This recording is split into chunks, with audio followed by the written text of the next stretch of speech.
When I woke from my coma, my family exclaimed, "You're awake!" I blinked against the hospital lights, confused. Yes, the doctor said I've been stable for weeks. My husband Jake stumbled backward. My mother grabbed the bed rail.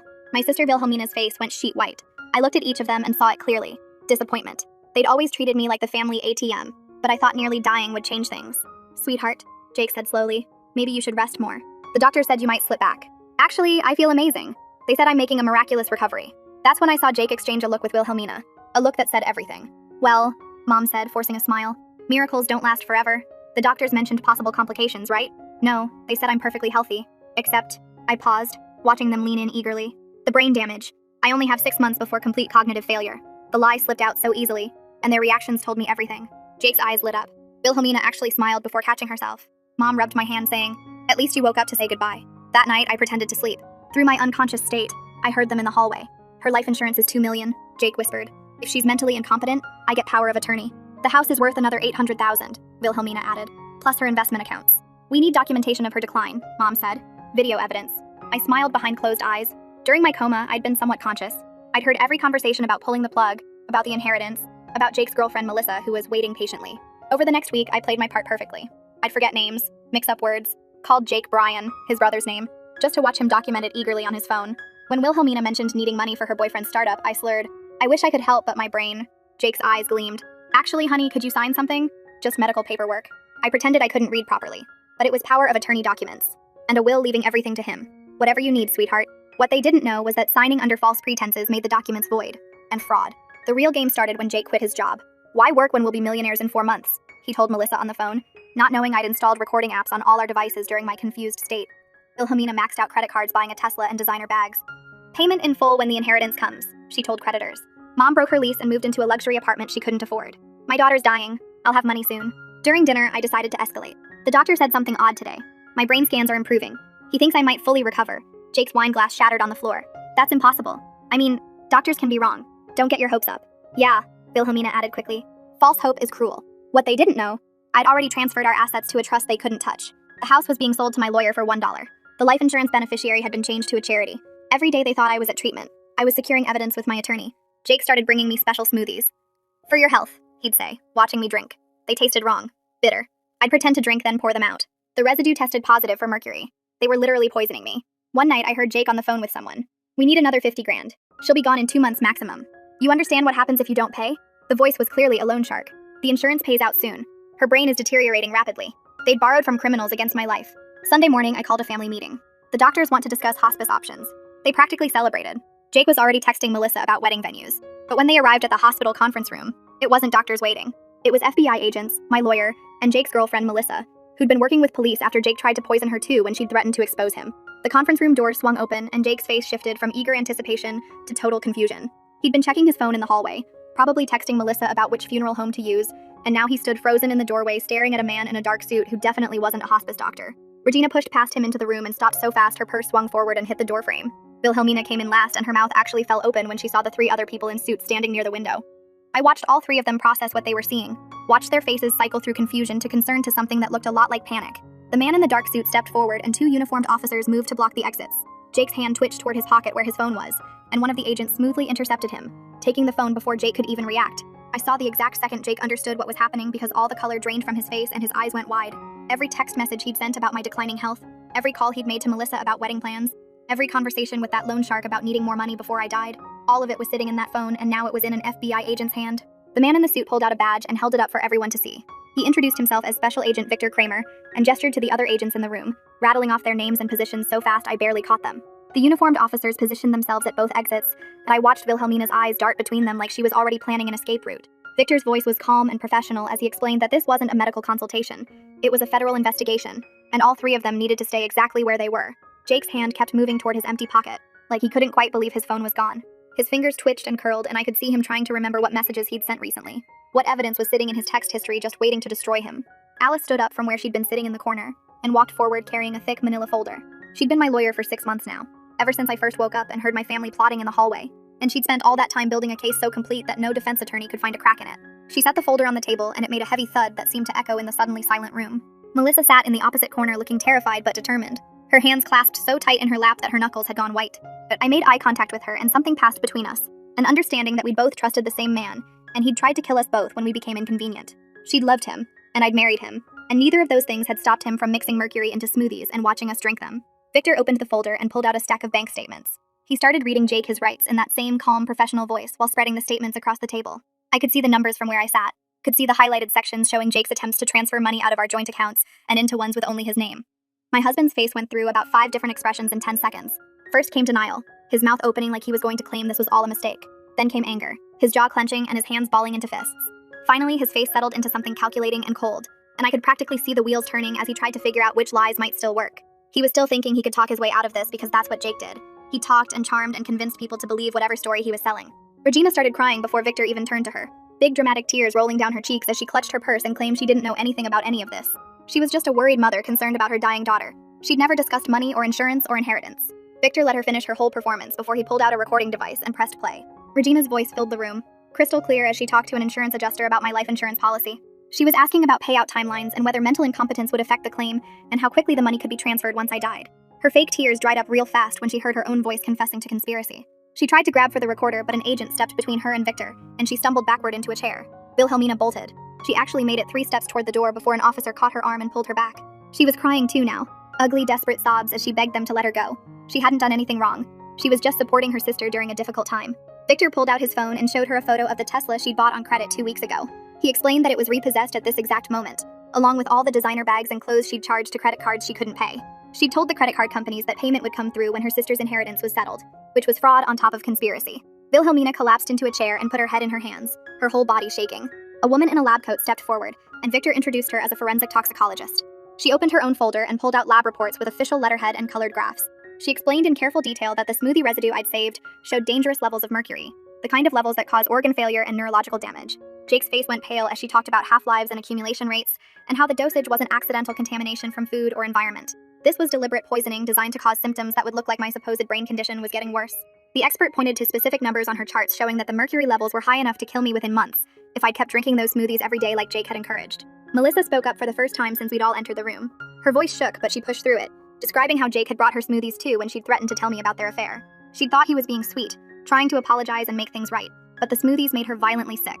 She'd ended up in the emergency room twice before she figured out that they only made her sick when Jake made them. The toxicologist nodded and pulled out more lab reports, these ones from samples taken from Melissa's apartment. Mercury was found in her blender and in residue from cups she'd saved, proving that Jake had a pattern of using poison to eliminate women who became problems for him. Melissa's hands were shaking as she talked, but she kept going, describing how Jake had told her I'd be gone soon, and they could be together. How he'd promised her my house and my money and a life she'd never have to work for. Victor took over again and explained that they'd been investigating for 3 weeks, ever since Melissa first contacted them, scared and sick and suspicious. Every conversation I'd had with my family had been monitored and recorded. Every financial transaction was tracked through multiple agencies. They'd watched Jake meet with a man named Solomon Pike twice at a diner downtown, watched money change hands, watched Jake borrow more and more against my life insurance policy that he thought would pay out any day. Agent teams had followed all 3 of them, documenting their spending and their plans, and their complete certainty that I'd be dead within weeks. The name Solomon Pike made Jake gasp out loud. His calculating expression finally cracked into something that looked like real fear, because loan sharks really don't appreciate FBI attention to their business operations. Victor explained that they'd arrested Pike 3 days ago on separate charges related to illegal lending and racketeering. Pike had been very cooperative about Jake's debt, about the threats he'd made when Jake couldn't pay, about Jake's promises that insurance money was coming soon. Pike had recordings too, conversations where Jake discussed my deteriorating health and his timeline for my death. The loan shark had wanted insurance that he'd get paid, so he'd documented everything, and now all those recordings were evidence in a federal case against everyone in this room. Alice stepped forward with a folder thick enough to be a phone book, and dropped it on the table between us and my family. The sound made Regina jump. Alice opened the folder and pulled out the first document, a power of attorney form with my signature at the bottom, except the signature looked shaky and wrong because I'd signed it while pretending to be confused. She held it up so everyone could see it and explained that signing legal documents under false pretenses makes them completely void. She said the word fraud very clearly and slowly, like she wanted to make sure everyone understood what they'd done. Jake's face went even paler than before. Alice kept talking and said she'd been working with Victor and his team for 3 weeks now, ever since I first contacted her about what I'd overheard during my coma. She'd helped me transfer assets, change beneficiaries, and document every single conversation my family had about my money.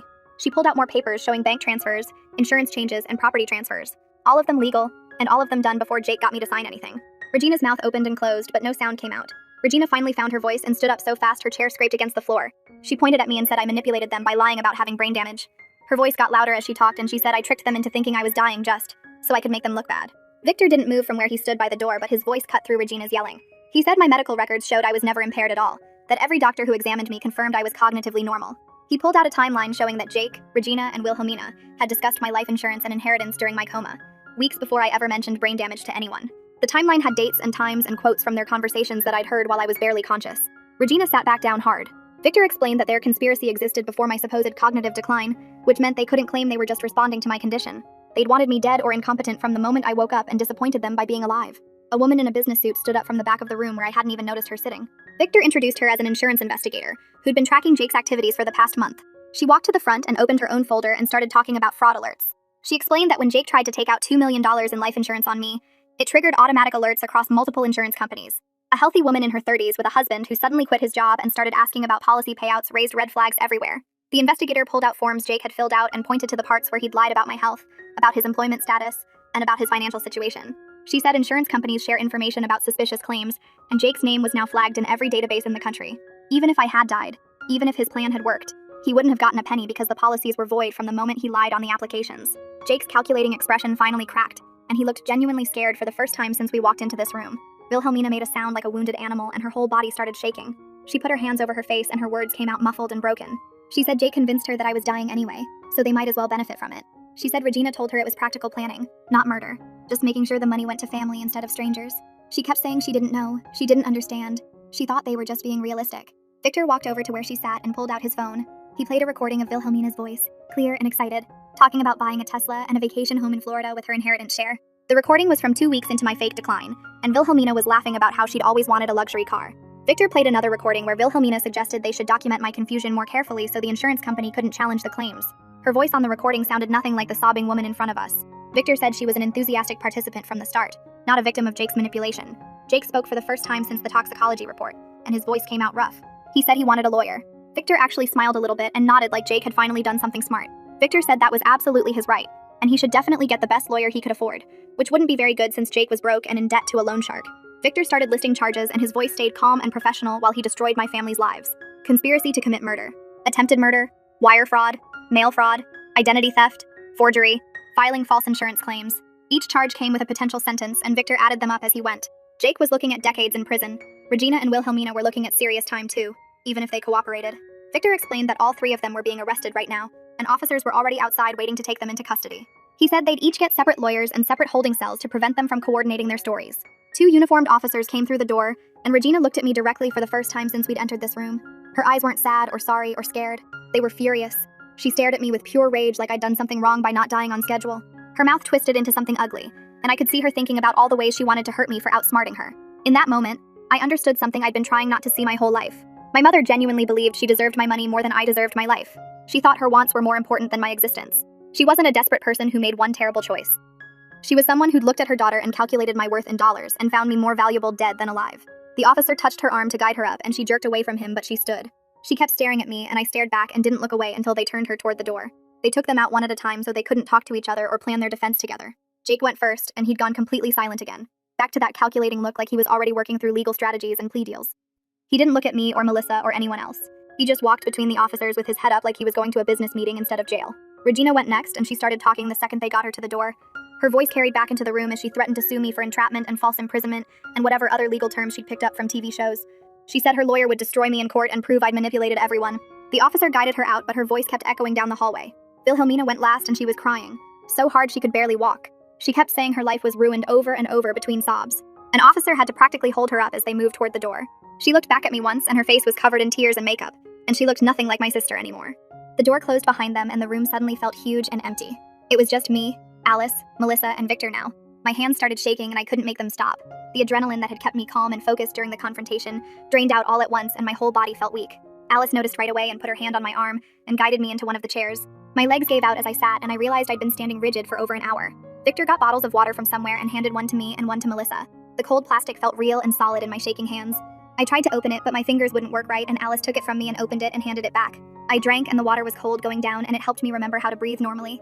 Victor sat down across from me and his voice was gentler now than when he'd been reading charges. He explained what would happen next in the investigation and prosecution. The district attorney was pursuing maximum charges because the premeditation was so clear and the poisoning attempts made it especially serious. With Pike's cooperation, they could prove Jake's financial motive extended beyond just wanting my money to owing dangerous people money he'd borrowed against my life. Victor said the DA wanted this case to send a message that you can't plot to murder your spouse for insurance money and expect a light sentence. He talked about arraignments and bail hearings and grand juries, and it all started to blur together. Alice took notes on her phone and told me not to worry about remembering everything right now. Victor said they'd need me to testify eventually unless Jake and the others took plea deals, which he thought they probably would once they saw how much evidence existed. Melissa spoke up, and her voice was so quiet I almost didn't hear her. She said she was sorry. I looked at her and she was crying but trying not to, wiping at her eyes with the back of her hand. She said she genuinely didn't know about the murder plot until Jake tried to poison her too. She thought he was just cheating, which was bad enough, but she didn't know he was trying to kill me until she ended up in the emergency room and started putting pieces together. She said she knew I probably hated her and she understood why, but she wanted me to know she was sorry for being part of the affair, even if she hadn't known about the rest. I looked at this woman who'd slept with my husband, and who'd almost died the same way I almost died, and I realized we were both victims of the same man. We'd both trusted someone who saw us as problems to eliminate. I told her I believed her and I didn't hate her. We were both women who trusted the wrong man and nearly died for it. Alice pulled out a thick folder and spread documents across the table in front of me. She pointed to each paper as she explained what we'd done to protect everything.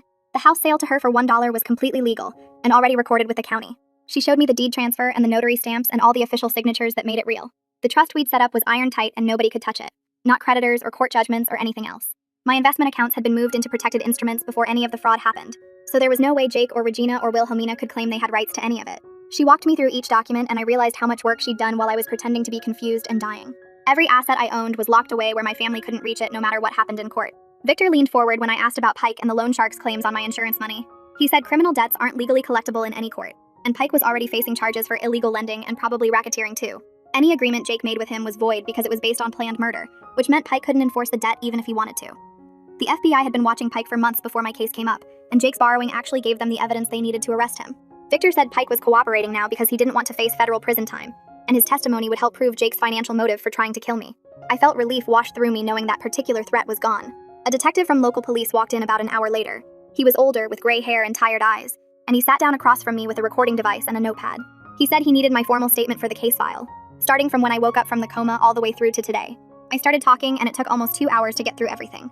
I described waking up and seeing the disappointment on their faces, hearing them plot in the hallway, pretending to forget things and sign fake documents, listening to Jake on the phone with Pike, pouring out the poisoned smoothies. The detective asked questions and made me go back over certain parts multiple times, and I had to relive every moment of betrayal in official detail. My voice got hoarse and my throat hurt, and by the end I was exhausted from putting it all into words for the record. The detective thanked me and said my statement was clear and detailed and would be crucial for prosecution. Victor mentioned they'd need me to testify at trial unless Jake and the others took plea deals. Alice immediately jumped in and started talking about witness preparation. She said my testimony would be crucial because I was the victim, and I'd witnessed most of their planning firsthand. But it would also be hard emotionally. I'd have to sit in a courtroom and face Jake and Regina and Wilhelmina while I described how they tried to kill me. I'd have to answer questions from defense lawyers who would try to make me look like a liar or manipulator. Alice said we'd practice beforehand, and she'd be there with me the whole time, but I needed to understand it wouldn't be easy. The idea of seeing them again made my stomach turn, but I knew I had to do it if I wanted them to face real consequences. Melissa gave her statement next while I sat and listened. Her voice shook as she described the affair with Jake, and how he told her I was dying and they'd be together soon. She talked about his comments that I'd be taken care of soon, and how she thought he meant hospice care until she started getting suspicious. She described the smoothies he made her, the same kind he made for me, and how she got violently ill after drinking them for a week. She'd gone to the emergency room thinking she had food poisoning, and when the toxicology report came back showing mercury, she realized what Jake had done. She put together that if he was poisoning her, he was probably poisoning me too, and that's when she went to the police. Her testimony lined up perfectly with mine, and proved Jake had a pattern of poisoning women who became problems for him. The detective nodded while she talked and made notes about consciousness of guilt and repeated criminal behavior. By evening they said I could leave. Victor and the detective had everything they needed for now, and Alice had handled all the legal paperwork.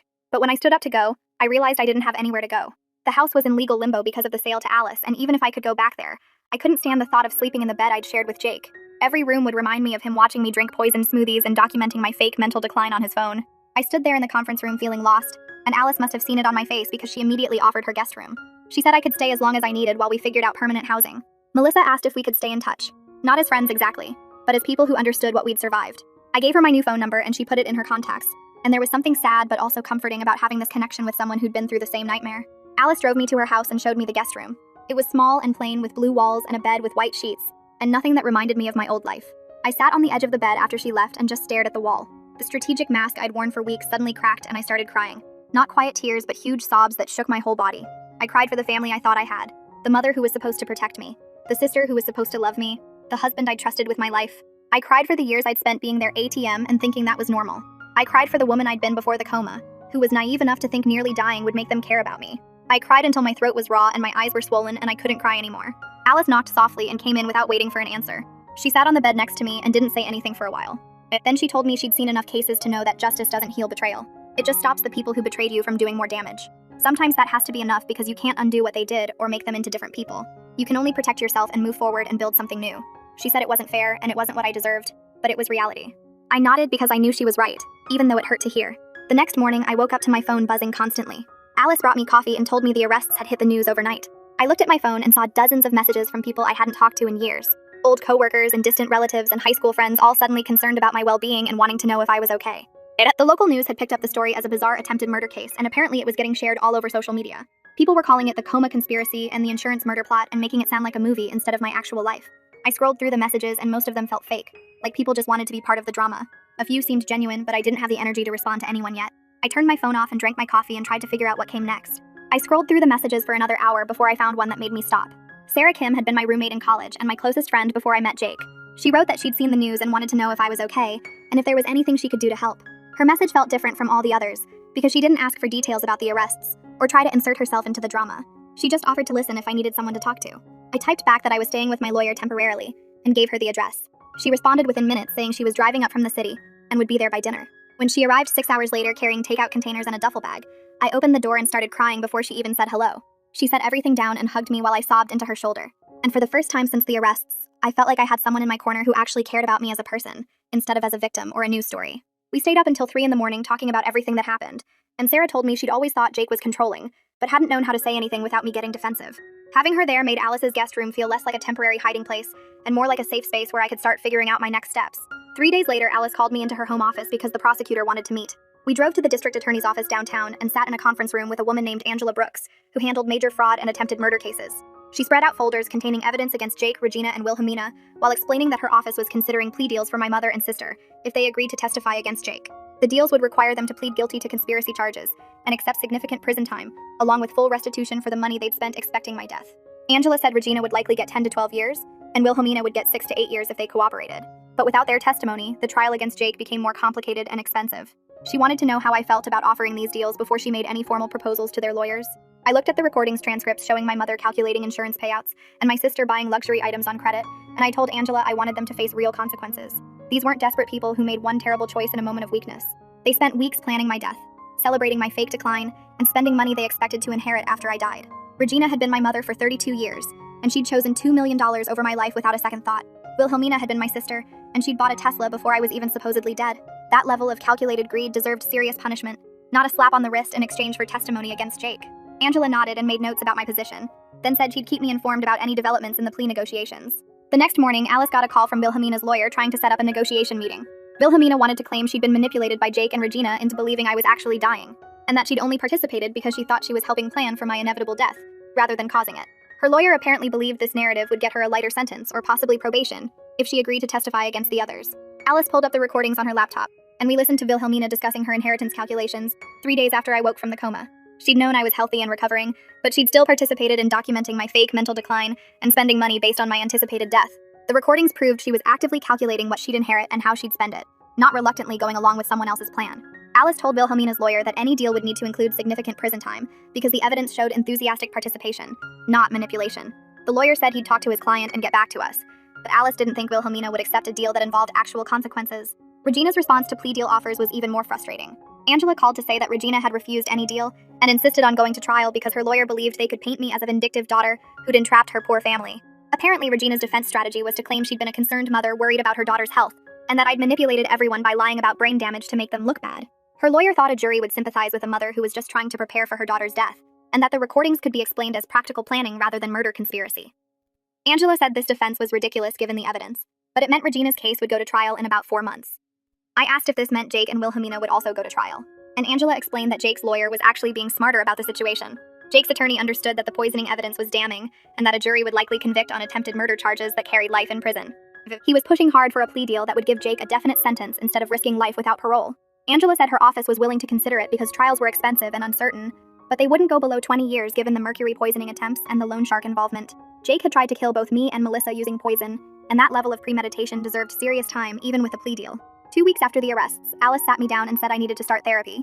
She'd noticed I was having trouble sleeping and that I'd started checking all my food and drinks obsessively before consuming anything. I told her I was fine and just being careful, but she said she'd seen enough trauma cases to know I was showing signs of PTSD from the poisoning attempts. She gave me contact information for a therapist named Dr. Lisa Park, who specialized in trauma from intimate partner violence. I didn't want to go because talking about feelings seemed pointless when I had legal proceedings to deal with, but Alice insisted and even made the first appointment for me. Dr. Park's office was in a quiet building with comfortable furniture and plants everywhere, and when I sat down for our first session, she asked me to describe what happened in my own words. I started with waking from the coma and seeing my family's disappointment, then moved through the fake brain damage and the poisoning attempts. When I got to the part about pretending to drink the smoothies while Jake watched me, I started shaking and couldn't continue. Dr. Park handed me tissues and said it was normal to have physical reactions when recounting trauma, especially when the person who hurt you was someone you'd trusted completely. Over the next few sessions, she helped me understand that the betrayal was actually worse than the physical danger, because Jake had violated the fundamental trust that marriage is supposed to be built on. He'd slept next to me while planning my death, kissed me while poisoning me, and pretended to care while documenting my fake decline. That level of intimate betrayal created a specific kind of trauma that was different from being attacked by a stranger. The legal proceedings moved slowly over the next several weeks while lawyers negotiated and evidence was reviewed. Angela called in early November to say that Wilhelmina had finally accepted a plea deal after her lawyer explained that going to trial would likely result in a longer sentence. Wilhelmina agreed to plead guilty to conspiracy to commit fraud and attempted fraud in exchange for 8 years in prison and orders to repay all the money she'd spent based on my anticipated death. The plea hearing was scheduled for 2 weeks later at the county courthouse. Alice and I attended along with Angela and several FBI agents who'd worked on the case. Wilhelmina stood in front of the judge wearing an orange jumpsuit and looking much smaller than I remembered. Her lawyer read the plea agreement while she nodded along, and then the judge asked her to explain in her own words what she'd done. Wilhelmina's allocution was painful to watch because she admitted her actions, but framed everything as being caught up in Jake's manipulation. She talked about how Jake had convinced her that I was dying anyway, and that planning for the inheritance was just being practical. She never acknowledged that she'd actively hoped for my death so she could buy a Tesla and designer clothes.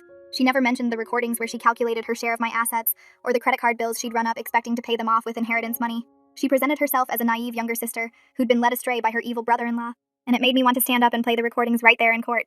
The judge clearly wasn't buying Wilhelmina's victim narrative because her response was sharp and direct. She said that Wilhelmina was an educated adult with a college degree and a professional career who'd made calculated choices to participate in a conspiracy to defraud her sister. The recordings proved she'd known I was healthy and recovering, but had chosen to participate anyway because she wanted money for luxury purchases. The judge emphasized that being influenced by someone else didn't excuse her actions, especially when she'd participated enthusiastically and spent money before I was even supposedly dead. The 8-year sentence reflected that she was a willing participant who'd made deliberate choices, not an innocent victim of manipulation. Wilhelmina started crying when the judge pronounced the sentence, but I felt nothing except relief that she'd face real consequences for what she'd done. Regina's lawyer filed the subpoena for my medical records 2 weeks after Wilhelmina's sentencing. Alice called to tell me about it and explained that the defense was trying to build a narrative where my family had legitimate concerns about my health. The strategy made sense from a legal standpoint because if they could prove I actually had cognitive issues, then the conspiracy charges might not stick as firmly. But every neurologist who treated me during my recovery had documented that I showed no signs of brain damage or cognitive decline. The hospital records were clear and detailed. My brain scans showed normal function. The cognitive tests I took weekly during my supposed deterioration all came back perfect. The defense would find nothing in those files except proof that I was completely healthy while my family plotted my death. Alice explained that the trial date was set for 4 months out, which felt like forever when I just wanted this whole nightmare finished. But she reminded me that Regina's lawyer needed time to prepare a defense, and the prosecution needed time to organize all their evidence. 4 months meant sitting with the knowledge that my mother would eventually stand trial for trying to kill me. 4 months of knowing she'd fight back instead of accepting responsibility like Wilhelmina had done. Jake's plea negotiations were dragging on longer than anyone expected. Alice heard from the prosecutor's office that Jake wanted 15 years while they were pushing for 25. The gap seemed huge, and the sticking point was always the poisoning attempts. Jake's lawyer kept arguing that he never intended to kill anyone, just make me sick enough to sign documents while I was vulnerable. The claim was absurd because mercury poisoning doesn't just make someone temporarily ill. The prosecutor brought in medical experts who explained that the dosages Jake used could have caused permanent organ damage, kidney failure, neurological problems that would last the rest of my life. Jake's defense that he was only trying to make me compliant fell apart when doctors testified about what mercury actually does to the human body.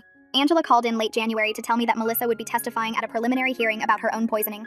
The hearing was scheduled for the following week at the county courthouse. I asked if I should attend, and Angela said it wasn't necessary, but I was welcome to come if I wanted to support Melissa. I decided to go because Melissa had helped save my life by cooperating with the FBI, and watching her testify felt like the least I could do. The preliminary hearing took place in a smaller courtroom than I expected. Melissa sat in the witness box wearing a navy dress, and looking much healthier than the last time I'd seen her. The prosecutor asked her to describe her relationship with Jake, and she explained that they'd been dating for 8 months before my supposed brain damage diagnosis. She talked about how Jake told her I was dying and they'd be together soon, how he made plans for their future using money that would come from my death. Then the prosecutor asked about the smoothies. Melissa's voice shook when she described trusting Jake completely. He'd made her special protein smoothies for weeks, telling her they'd help her stay healthy and energetic. She drank them every morning because she believed he cared about her well-being. Then one day she started feeling sick at work. Her hands trembled. Her vision got blurry. She felt dizzy and confused. Her coworkers called an ambulance when she collapsed in the office bathroom. The emergency room doctors ran tests but couldn't figure out what was wrong at first. Her symptoms didn't match any common illness or condition. It wasn't until they ran a full toxicology panel that mercury showed up in her blood work at dangerous levels. The defense attorney tried to suggest that Melissa could have been exposed to mercury from other sources: environmental contamination, old thermometers, fish consumption. But Melissa calmly explained that the doctors asked about all those possibilities and ruled them out. The levels in her system were too high and too concentrated to come from normal environmental exposure. And when the FBI tested the blender Jake used to make smoothies, they found mercury residue in the container. The same container he used to make my smoothies. The same pattern of poisoning two different women who threatened his plans for easy money. Judge Hartwell presided over Jake's plea negotiations, and I could tell from her questions that the poisoning evidence disturbed her deeply. She asked the medical experts to explain mercury poisoning in detail. They described how mercury attacks the nervous system, damages kidneys, causes tremors, and cognitive problems that can become permanent. Judge Hartwell looked at Jake sitting at the defense table and asked his lawyer directly how anyone could claim these weren't murder attempts when the substance used causes such severe harm. Jake's lawyer stammered something about his client's ignorance of the medical effects, but the judge cut him off. She pointed out that Jake researched mercury poisoning extensively based on his internet search history. He knew exactly what he was doing. The plea negotiations finally concluded in early February, 3 months after the initial arrests. Jake accepted a deal for 22 years. He agreed to plead guilty to attempted murder for both Melissa and me, conspiracy to commit fraud, and multiple counts of forgery and identity theft related to the power of attorney documents he'd forged. The sentencing hearing was scheduled for 2 weeks later. Alice asked if I wanted to give a victim impact statement at the sentencing. I said yes immediately because Jake needed to hear directly from me what he'd done. I spent a week writing and rewriting my statement, trying to find words that captured the specific horror of waking from a coma to discover your husband wished you'd died. Angela helped me practice reading it out loud without breaking down. The sentencing hearing filled a larger courtroom. Jake sat at the defense table in an orange jumpsuit looking smaller than I remembered. His lawyer sat beside him shuffling papers. The prosecutor sat across the aisle with files stacked in front of her. I sat in the front row with Alice on one side and Angela on the other. Judge Hartwell entered and everyone stood. The prosecutor presented the case summary first, walking through the timeline of events from my coma through the arrests. She emphasized the planning and premeditation, the multiple victims, the use of poison as a weapon. Then she called me to give my victim impact statement. I walked to the podium on shaking legs and looked at the judge instead of at Jake. I described waking from my coma and seeing disappointment on my family's faces. I talked about pretending to have brain damage and watching my husband document my fake decline with eager excitement. I explained how he brought me smoothies every day, watched me drink them, kissed me goodnight while the mercury in my system built up to dangerous levels. I described the specific betrayal of being poisoned by someone who promised to love and protect me. Someone who slept beside me and planned my funeral and texted his girlfriend about wedding venues while I was supposedly dying. My voice broke when I talked about the fear that came after the FBI arrests. The knowledge that Jake had been actively trying to kill me created a different kind of trauma than discovering he wanted me dead. He'd taken action. He'd put poison in my food. He'd watched me drink it. The man I trusted most in the world had tried to murder me slowly while pretending to care for me. When I finished, Judge Hartwell thanked me and asked if Jake wanted to make a statement. His lawyer nodded and Jake stood up. What came out of his mouth was the most infuriating non-apology I'd ever heard. Jake talked about making mistakes under financial pressure. He said he never intended to hurt anyone and that things just spiraled out of control. He claimed he loved me and never wanted me to suffer. He said the poisoning was just meant to make me sick enough to sign documents, not to kill me. He talked about being sorry for the pain he caused, but never actually said he was sorry for trying to murder me. Every word was carefully crafted to minimize what he'd done while technically admitting guilt. His lawyer had clearly coached him on what to say to appear remorseful, without actually taking responsibility. Judge Hartwell's face hardened as Jake spoke. When he finished, she looked at him for a long moment before responding. She said Jake's statement proved he still didn't understand the gravity of his crimes. She emphasized that he hadn't just stolen money or committed fraud. He'd tried to murder his wife and his girlfriend when they became inconvenient to his plans for easy wealth. She noted that he showed no genuine remorse, only regret at being caught. She pointed out that his claim about not intending to kill anyone was contradicted by every piece of evidence in the case. Judge Hartwell sentenced him to the full 22 years. She recommended he serve the time at a maximum security facility, given the calculated nature of his crimes. She ordered him to pay restitution for medical expenses and legal costs, though we all knew he had no money to pay anything. As officers led Jake out of the courtroom, he looked at me once. There was no apology in his eyes, just anger that I'd outsmarted him. 4 months after the initial arrests, Regina's trial began. Her defense strategy became clear during opening statements. Her lawyer painted her as a concerned mother worried about her daughter's declining health. He claimed that any discussions about inheritance were just practical planning for my care after I became incompetent. He suggested that Regina's spending was unrelated to my situation, and that she'd always lived beyond her means. The narrative tried to separate her financial decisions from the conspiracy charges. The prosecution destroyed this strategy within the first hour of testimony. They played recordings of Regina discussing my life insurance payouts with Wilhelmina before I ever mentioned brain damage. The audio was crystal clear. Regina's voice calculating how much money she'd inherit, her excitement about the house being worth $800,000, her plans to buy a luxury condo and a new car. The recordings proved she'd been planning to benefit from my death before I gave her any reason to think I was actually dying. The prosecutor played more recordings showing Regina calculating inheritance amounts weeks before I mentioned any brain damage. Her voice came through the courtroom speakers discussing how she'd spend the insurance money, what kind of condo she'd buy, whether she should get a new car or save that money for travel. The timestamps proved everything. She'd been planning her financial future based on my death before I ever gave her a reason to think I was dying. Her lawyer tried to argue that mothers naturally worry about their children's futures and make practical plans. The prosecutor shot that down fast. He pointed out that normal mothers don't calculate inheritance payouts while their daughters are in comas. Normal mothers don't discuss pulling the plug to speed up insurance claims. Normal mothers don't spend money they don't have based on their children dying soon. When it was my turn to testify, I walked to the witness stand knowing Regina would stare at me the whole time. The prosecutor asked me to describe our relationship history. I started with my earliest memories of being the family bank account. Regina would call asking for money to cover her rent, her car payment, her credit card bills. She always had some crisis that only I could solve with my checkbook. When I got my first real job after college, she told me I owed her for raising me. When I got married, she expected me to pay for the entire wedding because I could afford it. When I bought my house, she moved into a more expensive apartment and told me I should cover the difference since I was doing so well. Every birthday, every holiday, every random Tuesday, she needed money for something. And I gave it to her because she was my mother, and I thought that's what family did. The prosecutor asked about emotional support. I explained that Regina never asked how I was doing unless she needed something first. When I got promoted at work, she wanted to know how much my raise was, so she could calculate what I could afford to give her. When I had a health scare before the coma, she spent the hospital visit talking about her own problems.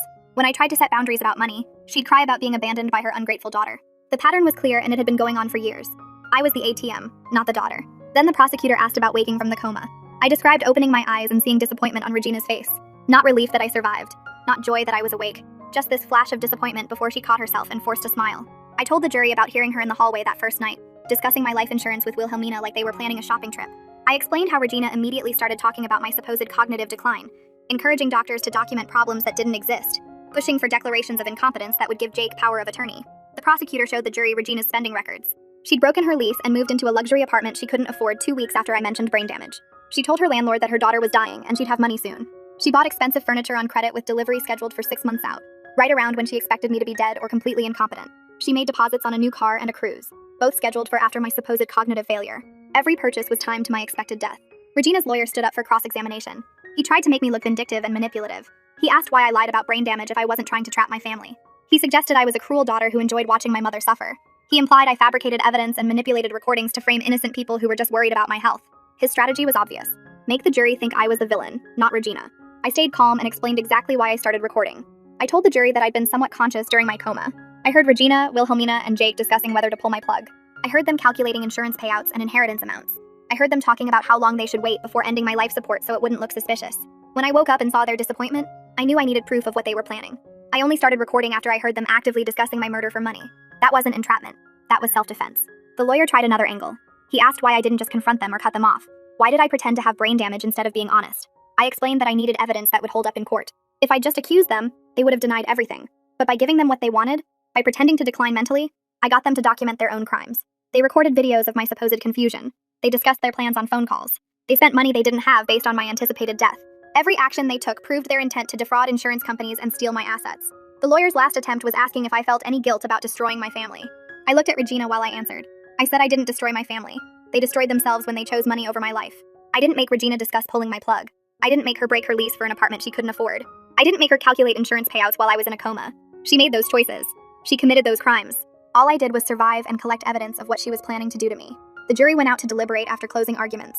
6 hours passed while I sat in the hallway with Alice. My hands shook the entire time.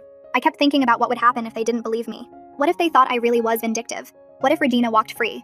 Alice kept reminding me that the evidence was overwhelming. The recordings, the financial records, the toxicology reports, all of it pointed to conspiracy and attempted fraud, but I couldn't relax until I heard the verdict. When the jury came back, I watched each face trying to read their decision. The 4 women stood and announced guilty on all counts. Conspiracy to commit murder, attempted fraud, conspiracy to commit fraud. Regina's face went white and then red. She started shaking her head like she could refuse the verdict. Her lawyer put his hand on her arm, but she shook him off. The judge thanked the jury and set a sentencing hearing for 2 weeks later. Regina's sentencing hearing was scheduled for a Tuesday morning. I arrived early and sat in the front row with Alice. Regina was brought in wearing an orange jumpsuit, her hair flat and her face pale. She looked smaller somehow, like being in jail had shrunk her. The judge entered and everyone stood. When we sat back down, Regina stared straight ahead, not looking at me at all. The prosecutor presented his sentencing recommendation first. He asked for the maximum of 15 years based on Regina's complete lack of remorse and the severity of her crimes. He pointed out that she'd shown no guilt during the trial, no acknowledgement of wrongdoing, no apology to her daughter. He emphasized that as my mother, Regina had a special duty of care that she violated in the most fundamental way possible. She'd actively planned my death for financial gain. That deserved serious punishment. Regina's lawyer argued for leniency.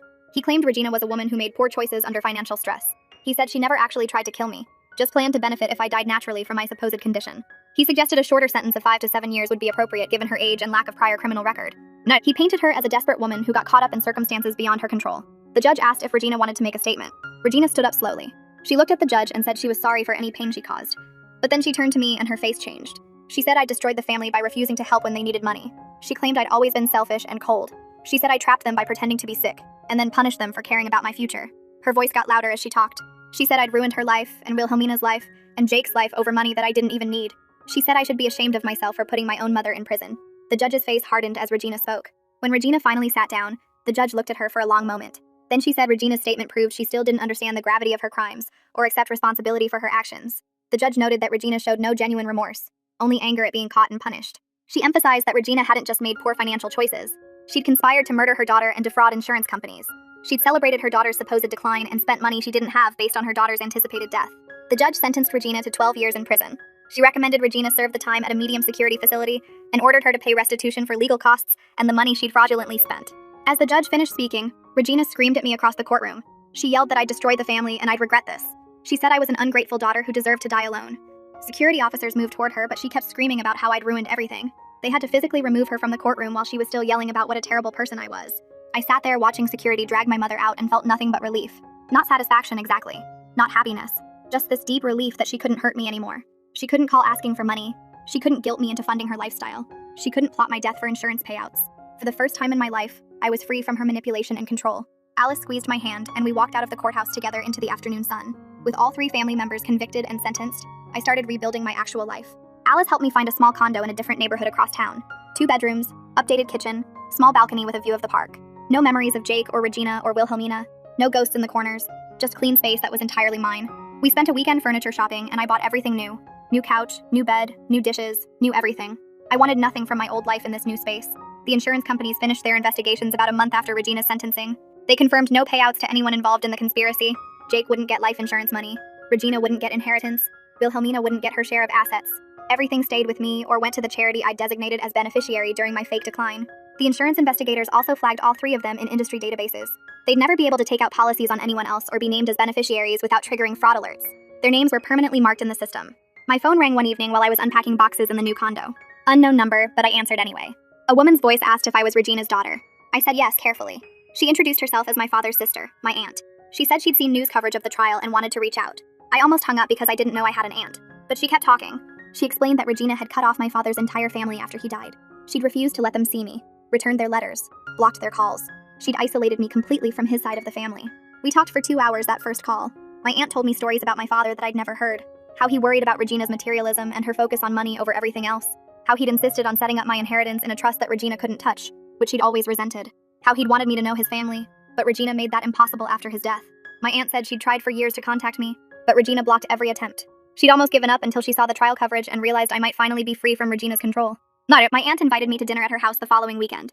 I drove to her neighborhood feeling nervous about meeting family I'd never known existed. But when she opened the door, I saw my father's eyes looking back at me. Same green color, same crinkles at the corners. She hugged me and I started crying right there on her porch. She led me inside where her husband and 2 kids were waiting. My cousins. I had cousins I'd never met. Over dinner, my aunt shared more stories about my father. She said he would be proud of how I protected myself. He'd always worried that Regina would try to control me through money and guilt.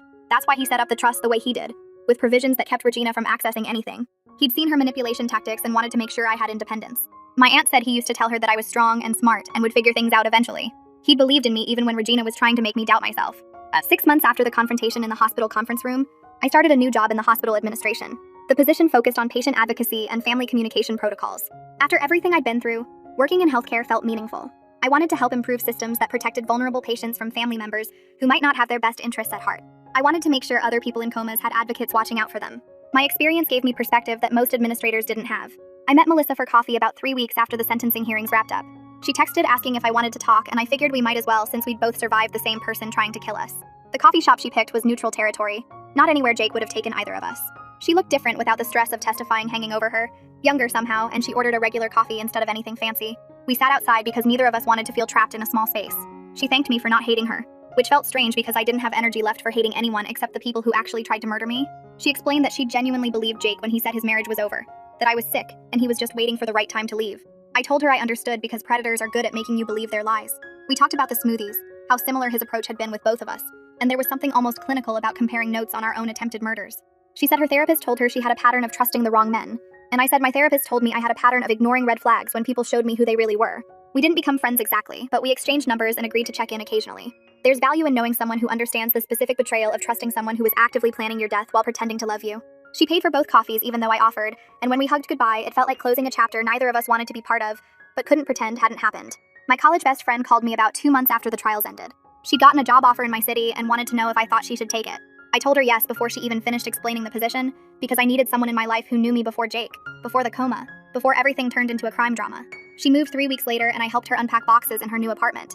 Having her nearby felt like finding solid ground after months of feeling like I was floating through my own life. We started having dinner every Thursday. Nothing fancy, just cooking at her place or mine and talking about normal things like work stress and bad dates, and whether we were too old to still watch reality TV.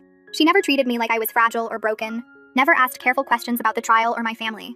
She just showed up and made me laugh about stupid things, and reminded me that I used to be funny too, before everything happened. One night she made pasta and we drank too much wine and I cried about missing my dad, not Regina or Jake or Wilhelmina, but my actual dad who died when I was 12 and never got to see me become someone who could protect herself. She held my hand and said he'd be proud of me for surviving people who were supposed to love me but didn't. She helped me learn to trust people again without assuming everyone wanted something from me. When I got paranoid about her motives for moving here, she showed me her job offer and apartment lease and bank statements without me even asking, and then she told me gently that not everyone was keeping score of what I was worth. She introduced me to her work friends and included me in group dinners, and slowly I started feeling like a person who had a social life instead of someone whose entire family tried to murder her. She never made me feel like a charity case or a trauma victim, just like her friend who she'd missed and was glad to have nearby again. Therapy became part of my weekly routine like grocery shopping or doing laundry. My therapist specialized in trauma from family betrayal, which I didn't even know was a specialty until Alice recommended her. The first few sessions, I just cried and couldn't form complete sentences about what happened. She didn't rush me or try to make me process faster than I could handle. She helped me understand that I was grieving multiple losses at once, not just the family I had, but the family I'd always hoped they might become. I'd spent years thinking maybe Regina would eventually see me as more than an ATM. Maybe Wilhelmina would stop treating our relationship like a transaction. Maybe Jake actually loved me under all the financial manipulation. My therapist said it was normal to mourn the fantasy family I'd wanted while accepting the reality of who they actually were. She explained that grief doesn't follow a neat timeline, that some days I'd be angry and some days I'd just feel empty, and some days I'd wonder if I'd done something to make them hate me enough to want me dead. She helped me work through the guilt I felt about setting them up, even though they'd set themselves up by actually trying to kill me. I kept thinking maybe I should have just divorced Jake quietly and walked away from Regina and Wilhelmina without exposing everything. My therapist asked if I thought they would have stopped trying to get my money if I'd just disappeared, and I realized they would have found another way to bleed me dry or worse. She taught me that protecting myself wasn't the same as hurting them, that they'd hurt themselves by choosing greed over basic human decency. We talked about my father a lot, about how he'd set up financial protections because he knew Regina couldn't be trusted. My therapist helped me see that he'd given me tools to survive even after he was gone, that using those tools didn't make me manipulative or cruel. She said the difference between me and my family was that I'd only acted to protect my life while they'd acted to end it.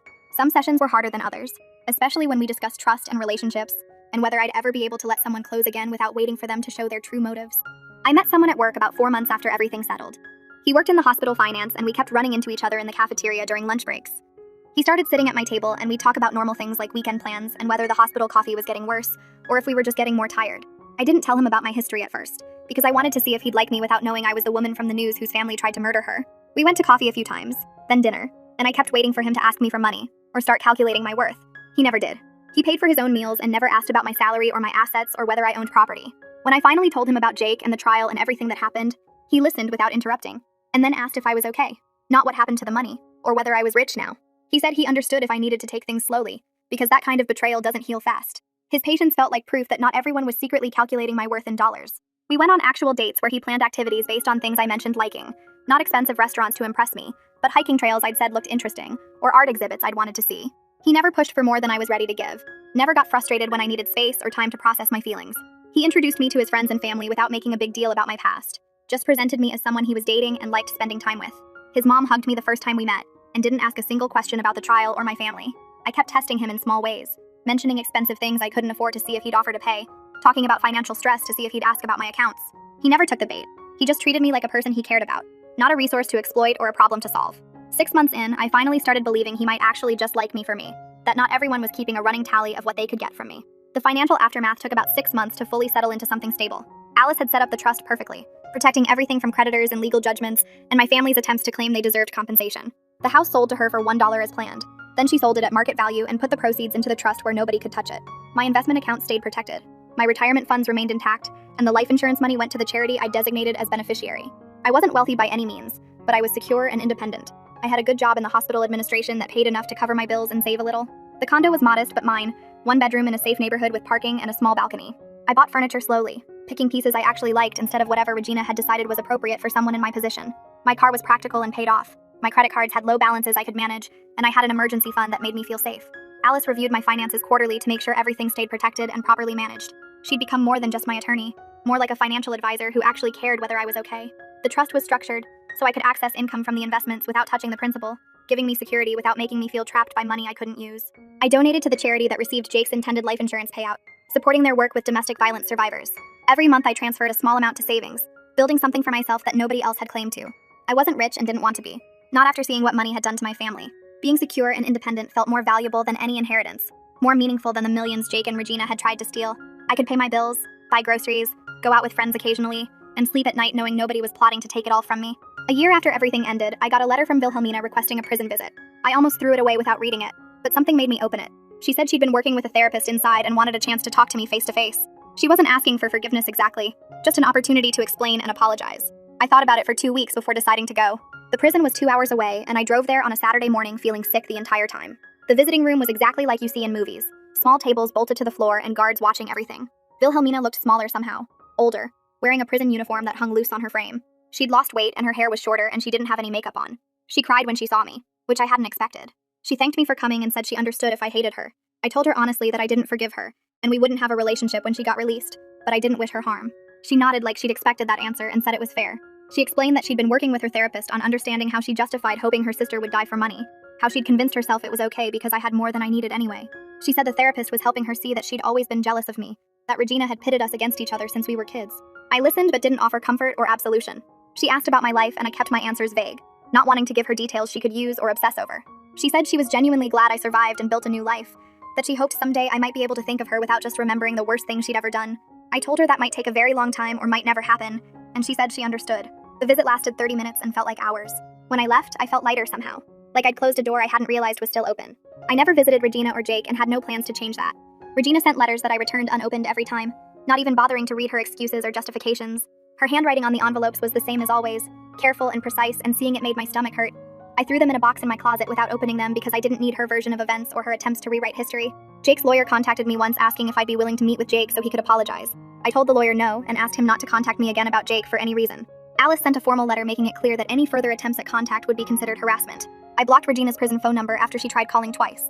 I blocked email addresses I suspected were hers when messages started coming through with subject lines about family and forgiveness. My therapist said it was healthy to maintain boundaries with people who'd tried to kill me, that I didn't owe them forgiveness or closure or anything else. Some relationships can't be repaired, and that's okay. I didn't feel guilty about cutting them off completely because they'd already cut me off in the most final way possible, when they decided I was worth more dead than alive. My aunt from my father's side asked once if I wanted to write to Regina since she was still my mother, and I explained that Regina stopped being my mother the moment she discussed pulling my plug to speed up inheritance payments. My aunt understood and never brought it up again. I focused on building relationships with people who actually cared about me, instead of wasting energy on people who'd proven they didn't. Jake and Regina could spend their prison time however they wanted, but they'd spend it without me participating in their rehabilitation, or their guilt, or their need for my forgiveness to feel better about themselves. My relationship with the guy from work developed slowly into something genuine and healthy. We dated for a year, taking our time, building trust through consistency and honesty. He never pressured me to move faster than I was comfortable with, never got frustrated when I needed reassurance or space. He met my aunt and my college best friend and they both approved, which mattered to me more than I'd expected. He knew my entire history and respected that I needed time to believe he wasn't secretly calculating my worth. He proposed after a year of dating, nothing fancy, just dinner at home and a ring he'd saved for months to buy.